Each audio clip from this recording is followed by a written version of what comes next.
यूट्यूबवर. तर सर्वात पहिले तुम्हाला नमस्कार आणि आषाढी एकादशीच्या खूप खूप शुभेच्छा. आता भाऊ आषाढी एकादशी तर आपल्या शाळेत भाऊ आता रॅली. मग पोट्टू आपण शाळेत आलो तर शाळेत तर रॅली निघालती पोट्टू. लय मोठी रॅली होती. मग विठ्ठलाचं आणि रुक्माईचं एकदाच आपण दर्शन करून घेतलं आणि दर्शक आपण शाळेचे क्लोजअप शूट काढून घेतले. मग पोट्टू आपण आलो आता लास्ट स्टॉपवर म्हणजेच की शाळेत. आता आहे भाऊ विठ्ठल आणि रुक्माईची आरती. आपली शाळा तर टी शर्ट मध्ये तर पुरी भरलीच होती ना पोट्टू.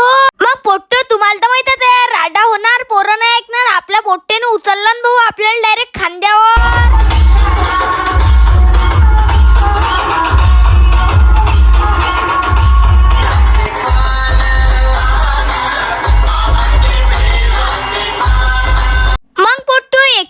स्पीडनं आपण शाळेतून घरी आलो, मस्तपैकी तयार गियार झालो. कारण की आता जायचं होतं आपल्याला डायरेक्ट क्रिकेट खेळण्यासाठी.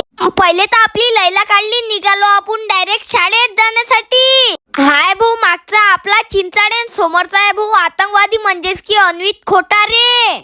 मग का पोट्टू आपण 108च्या स्पीडनं शाळेत आलो सर्व पोट्टेले घेऊन. तुम्हाला तर माहिती आहे सकाळी शाळा एवढी भरेल होती की काही वांदाच नाही. आता शाळेत ते एक जण नाही दिसत ना, फक्त आम्ही सोडून पुरी शाळा खाली आहे पोट्टे हो. मग 108च्या स्पीडनं आपण मस्तपैकी टीम मागून घेतली आणि लागली भाऊ डायरेक्ट मॅच. बघू शकता ग्राउंड किती मोठं आहे आमचं. मग आमची ऑडियन्स म्हणजेच की माकड भाई. मग आखरी आली भाऊ आपल्या टीमीची बॅटिंग. मग आपल्या टीमीने एक एक करून सर्व चेस करून टाकले रन. मग क्रिकेट खेळून निघालो आपण डायरेक्ट घरी जाण्यासाठी.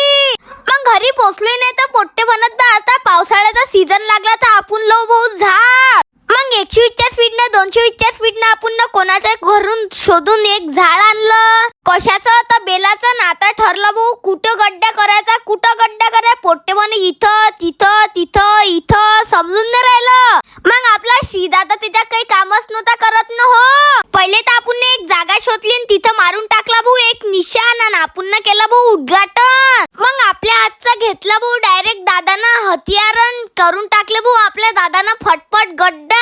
मग आपल्या क्षितिज दादाले काम नव्हतं जमत तर आपल्या सार्थक भाऊनं अवजार घेतला हातीन करून टाकला भाऊ डायरेक्ट काम तमान.